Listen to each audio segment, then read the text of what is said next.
My dear student, video देखने से पहले सब्सक्राइब करें और बेल बटन को जरूर प्रेस करें और लाइक करना बिल्कुल ना भूलें। Good morning student, myself Suren sir as a physics teacher. Dear student, today I will teach you question number 13, exercise 1, chapter number 1 of standard 12 physics subject. Okay, you can see the question. Question number 13 have given that ki two insulated charged copper sphere A and B have their centers separated by the distance of 50 centimeter. A third sphere of the same size but uncharged is brought in contact with first, then brought a contact with second, and finally removed from both. What is the new force of the repulsion between A and B? And here given that ki charge of each sphere, matlab A and B both values are same, 6.5 10 to the minus 7 coulomb. So we want to find the electric force between A and B. So which value is given that first I want to write down. So you will write also. So suppose that sphere 1 and sphere 2, two spheres are there. So like as this sphere A and sphere B, and we can say कि this distance r equal to 50 centimeter. Clear? And suppose that this have a charge QA and this will be QB. Okay.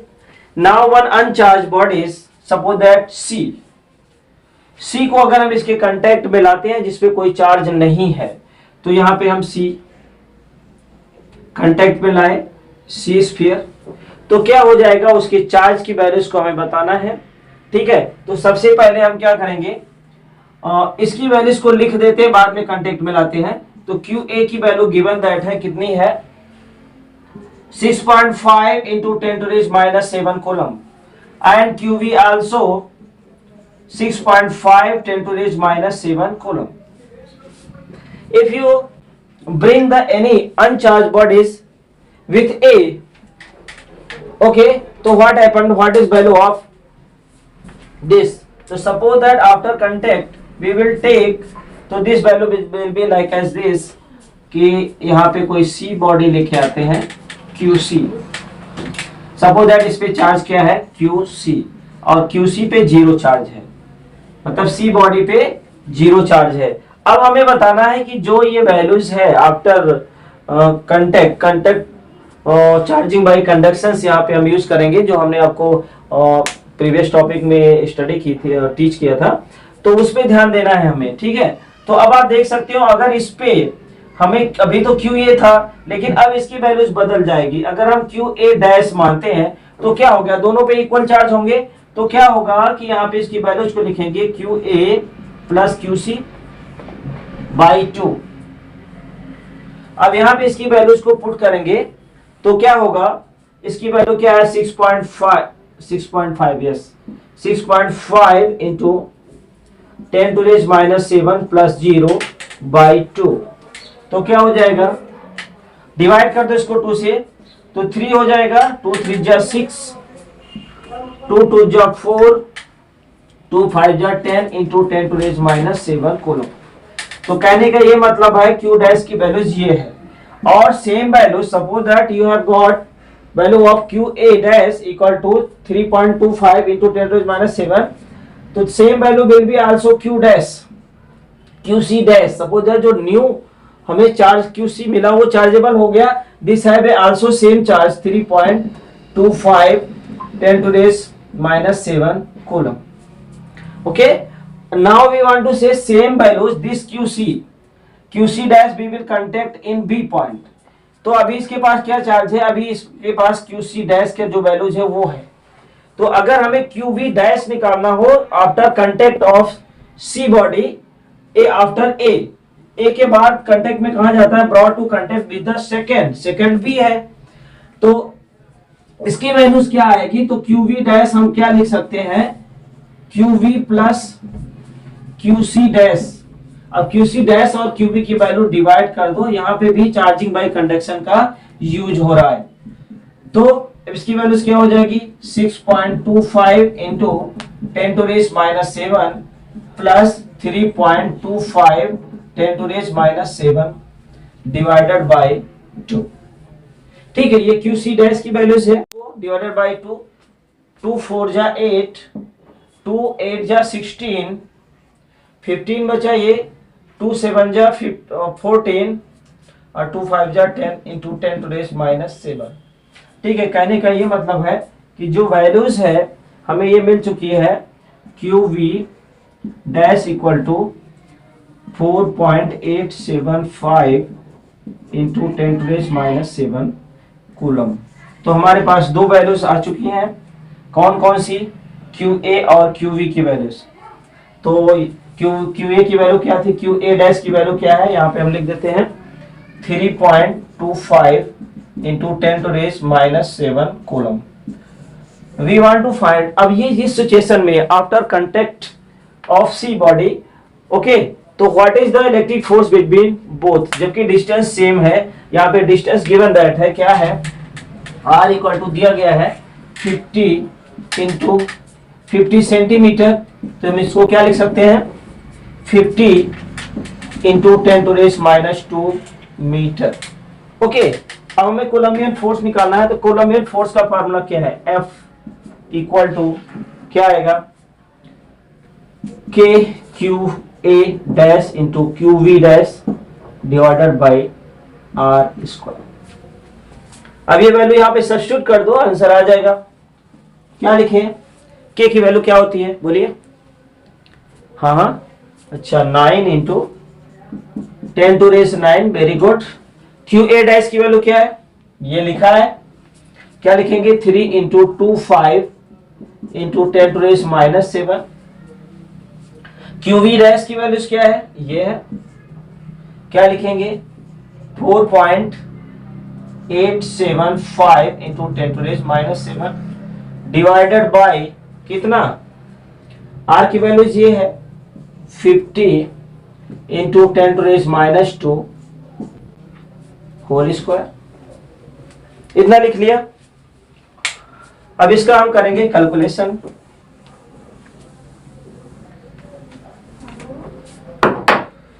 चलो F equal to इसकी calculation करनी है, हम इसको लिख देते हैं 3.25 इंटू 4.875 इंटू 9 और इसकी 10 की पावर ये 14 और ये 10 टू रेस लिख दीजिए यहाँ पे डायरेक्ट, 9 माइनस 14 अपॉन 250। ओके, 5 5 जा कितना होता है 25, तो 2 0 आ जाएगा यहाँ पे 10 टू रेस माइनस 4। अब इसको हम ऊपर ले जा सकते हैं तो क्या वैल्यूज होगी, इसको हम क्या लिख सकते हैं 25 लिख सकते हैं इसको, और यहाँ पे हम लिख सकते हैं 10⁻⁻2। तो लिखेंगे 3.25 into 4.875 into 9 into 10 to raise, ये क्या हो गया -5 इंटू 10 टू रेज 4 हो जाएगा ऊपर, नीचे क्या आएगा 25। ठीक है, 200 इतना 50। अब क्या करेंगे, इसको और कम करना है तो यहाँ पे आगे वैल्यूज लिख सकते हैं। तो कैलकुलेशन किया, कितना आया 3.25 4.87 इंटू 9, कितना आया इसकी वैल्यूज, हाँ बोले 142.59 ओके। अगर आगे वैल्यूज को हम क्या लिख सकते हैं 10 टू रेज -1 लिख सकते हैं, और इसको लिख सकते हैं 25 इंटू 10 टू रेज 2। अब जब इसकी वैल्यूज को हम ऊपर लेके जाएंगे तो क्या होगा 142.59 10 टू रेज -3 अपॉन 25। अब इसको डिवाइड करेंगे तो कितना होगा 25 5 जा 125, तो 5 टाइम आ जाएगा तो कितना होगा 5, बोले कितना होगा इसकी 5.70 चलेगा इंटू 10 टू रेज -3 न्यूटन। तो ये रही F की वैल्यूज। तो इस तरह से इसकी वैल्यूज को हम निकाल सकते हैं बस खाली ध्यान देना है क्वेश्चन में कहा क्या गया है, व्हाट गिवन दैट। कंफ्यूजन यहां से होता है कि जब third sphere of the same uncharged body आती है तो उसकी चार्ज की वैल्यूज को हमें चार्जिंग बाय कंडक्शन मेथड से निकालना है, और जहां पे दोनों को हम अगर ऐड करते हैं, कांटेक्ट करते हैं, आफ्टर सेपरेशन उसकी वैल्यूज हाफ हो जाती है। ये हमें याद रहना चाहिए, क्योंकि सेम स्फीयर होगा और उसको जब सेपरेट करेंगे तो उसकी वैल्यू सेम हो जाएगी, तो उसको हाफ करना है, तब ये वैल्यूज हमारी न्यू चार्ज जो है क्यू बी क्यू जो हमारे वैल्यूज है वो हमें मिल जाती है, क्यू ए डैश और क्यू बी डैश। और बाकी तो फार्मूला वही है, कोलंबियन फोर्स के द्वारा हम इसकी वैल्यूज को निकालेंगे। कोलंबियन फोर्स का फार्मूला लगा दिया, वैल्यू सब्स्टिट्यूट की, कैलकुलेशन कर दिया, आंसर आ गया। ओके हाँ डियर स्टूडेंट, अब हम क्वेश्चन नंबर 14 पढ़ेंगे। क्या है इसमें, देखिए क्वेश्चन को। Figure shows the track of these three charge particles in a uniform electrostatic field. Uniform electrostatic field में रखे गए हैं, तीन जो है हमारे शो किए गए हैं charge particles, and give the sign of the three charges, हमें उसकी साइन बतानी है, and which particle has the highest charge to the mass ratio, किसकी जो है मास रेशियो ज्यादा है ये हमें बताना है। तो आप देख सकते हो फिगर से, आप देखेंगे तो ऊपर के साइड में प्लस चार्ज मेंशन किया गया है और नीचे के साइड में नेगेटिव चार्ज मेंशन किया गया है। ये चार्ज पार्टिकल बिटवीन में है 1 2 3। आप फिगर देख के कह सकते हो, क्या कह सकते हो कि सेम चार्ज क्या होते हैं, क्या करते हैं, रिपेल करते हैं, और अनलाइक चार्ज क्या होते हैं, अट्रैक्ट होते हैं। तो 1 और 2 क्या है, प्लस की तरफ अट्रैक्ट हो रहा है, इसका मतलब ये क्या है, फर्स्ट और सेकंड क्या होते हैं, अनलाइक चार्ज है, और ये नेगेटिव चार्ज होंगे। क्या होंगे, अगर ये पॉजिटिव है तो ये नेगेटिव होंगे, और अगर हम बात करते हैं थर्ड की तो ये क्या है, नेगेटिव की तरफ डायरेक्शन में ज्यादा से ज्यादा अट्रैक्ट हो रहा है। कहने का मतलब थर्ड वाले में मैक्सिमम चार्ज है और ये पॉजिटिव है, क्योंकि नेगेटिव की डायरेक्शन में बेंड हो रहा है, जबकि अगर इसकी बात करें तो ज्यादा बेंड नहीं है, उसके कंपैरिजन में मास रेशियो उसका कम होगा। तो क्या लिखेंगे, 1 एंड 2 क्या है, अनलाइक चार्ज है, इसलिए ये प्लस चार्ज पे डिपेंड कर रहा है। तो फर्स्ट और सेकंड पार्टिकल का कौन से है, नेगेटिव चार्ज है।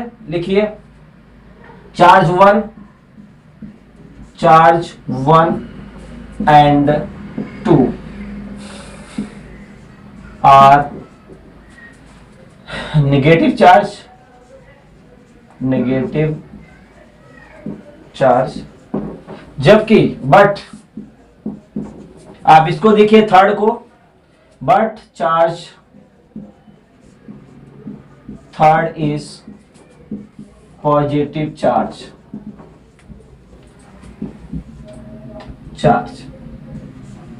अब ये और इसका क्या है, थर्ड का ही मैक्सिमम जो है वैल्यूज है। तो विच पार्ट नेक्स्ट है, हाईएस्ट चार्ज मास रेशियो, तो लिखोगे so maximum charge, highest charge या हाईएस्ट लिखिए मैक्सिमम जगह पे, so highest charge particle is third charge third. Okay, हमें पार्टिकल का नाम लिखना है और बताना है highest charge particle is charge number 3, और इसी का ही मास रेशियो मैक्सिमम होगा। So charge particle third is maximum mass ratio. Okay, तो इस तरह से इस क्वेश्चन को हमें लिखना है, खाली फिगर देख करके उसकी वैल्यूज को बताना है, और अगर ध्यान से इसको देखोगे तो आपको ऐसे क्लियर हो जाएगा। और स्टेटमेंट लिख देना है किसका मैक्सिमम है, किसका मैक्सिमम नहीं है। ओके, समझ में आ गया डियर स्टूडेंट। अब हम पढ़ेंगे क्वेश्चन नंबर 15। ठीक है, 15 क्वेश्चन को हम देखते हैं क्या लिखा गया है, कैसे इसको मैं सॉल्व करना, क्या पूछा गया है। तो consider the uniform electric field E equal to 3 × 10⁻³ I newton per second. कहने का ये मतलब है, I यूनिट वेक्टर दिया गया है, इसका मतलब है ये एक्स एक्सिस पे जो है इलेक्ट्रिक फील्ड दर्शाया गया है। क्वेश्चन नंबर उसमें ए ऑप्शन है, ए बी, दो क्वेश्चन है। What is the electric flux this field through a square of 10 centimetre on a side whose plane is parallel to the YZ plane। YZ plane का मतलब ये है कि YZ plane axis पे है वो और प्लेन है, तो Y जो इसका पैरेलल जो लाइन है वो किस डायरेक्शन में है, किस डायरेक्शन में होगा? अरे बताओ भाई, YZ तो प्लेन है तो एक ही तो बचा है X, तो X एक्सिस पे होगा, तो इसकी जो डिस्टेंस होगी वो क्या होगी? 10 सेंटीमीटर I लिखेंगे। क्या लिखेंगे? यूनिट वेक्टर I लिखेंगे। तो हमें और बी क्वेश्चन और दिया गया है कि what is the electric flux through the same square, उसी स्क्वायर की बात कर रहे हैं। If the normal of its plane make the 60 degree angle with the X axis, X axis के अकॉर्डिंग ये 60 डिग्री का एंगल बना रहा है, तो हमें इलेक्ट्रिक फ्लक्स यहाँ पे भी बताना है स्क्वायर के लिए। ठीक है, तो पहले हम फर्स्ट एक एक क्वेश्चन को सॉल्व करेंगे। ठीक है, क्या निकालना है? फ्लक्स निकालना है, फ्लक्स थ्रू द स्क्वायर। तो लिखिए, फ्लक्स का फॉर्मूला आपको बताना पड़ेगा। तो फ्लक्स थ्रू द स्क्वायर, ठीक है।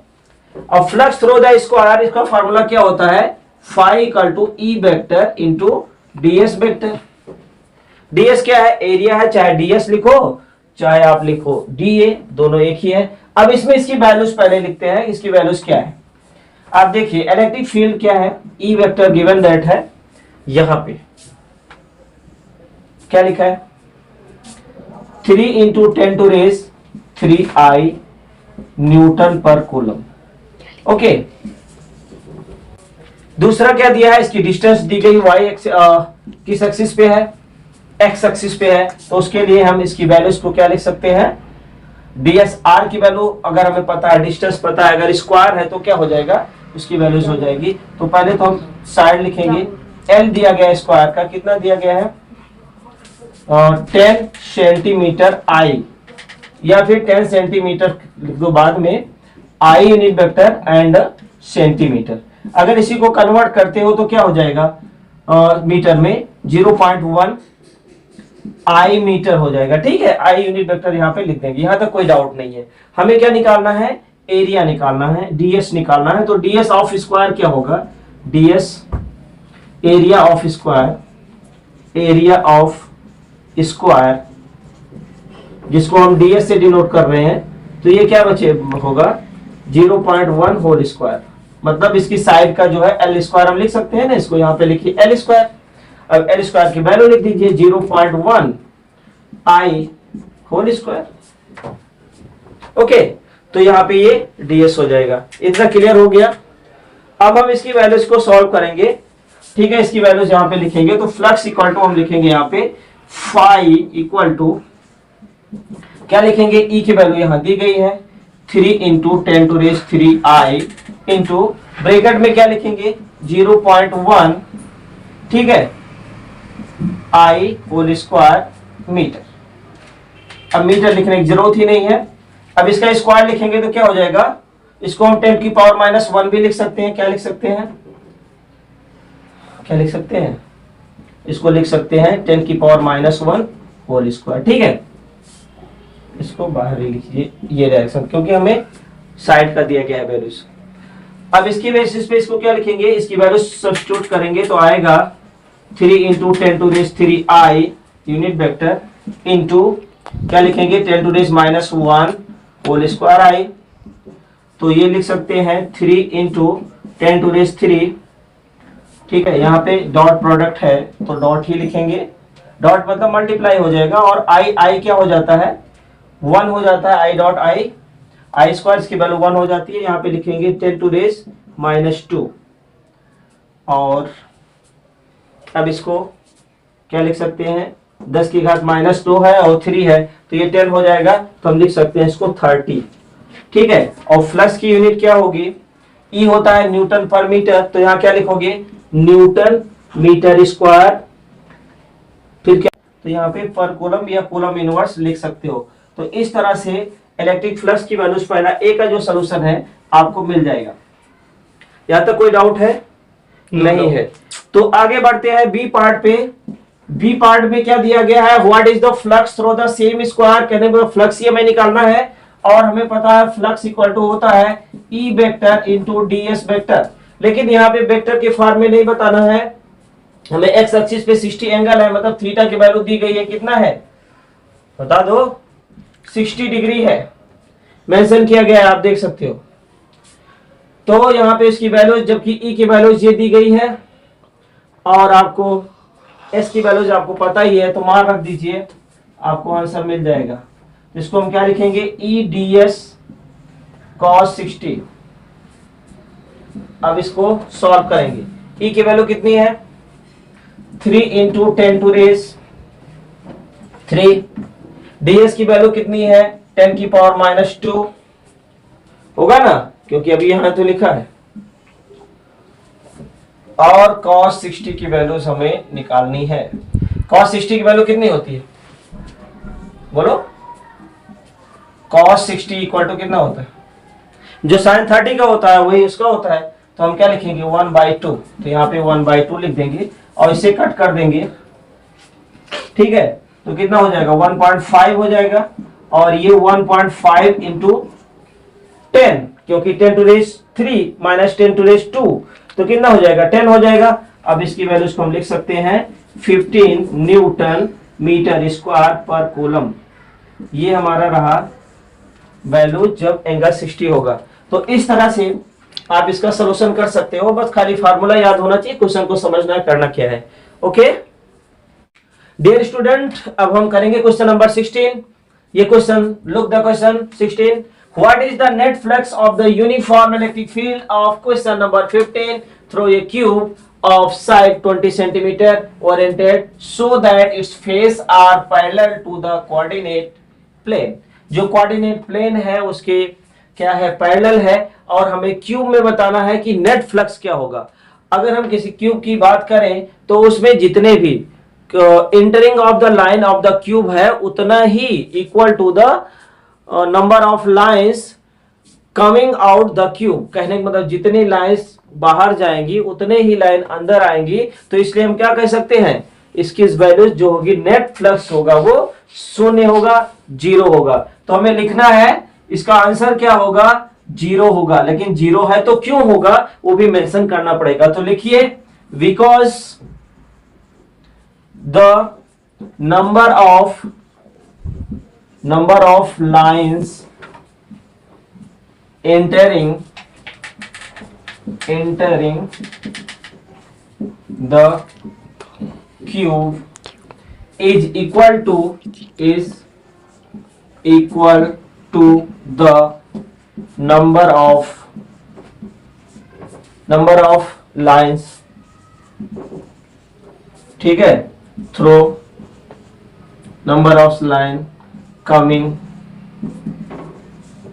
out the cube, ठीक है, out the cube। ओके, बस इतना हमें लिखना है, ठीक है, कि जितने लाइन जो है क्यूब में इंटर करेंगी उतने ही कम आउट होंगे। इसलिए रिजल्टेंट जो वैल्यूज होगी, नेट फ्लक्स जो होगा वो 0 होगा। ओके, तो राइट डाउन।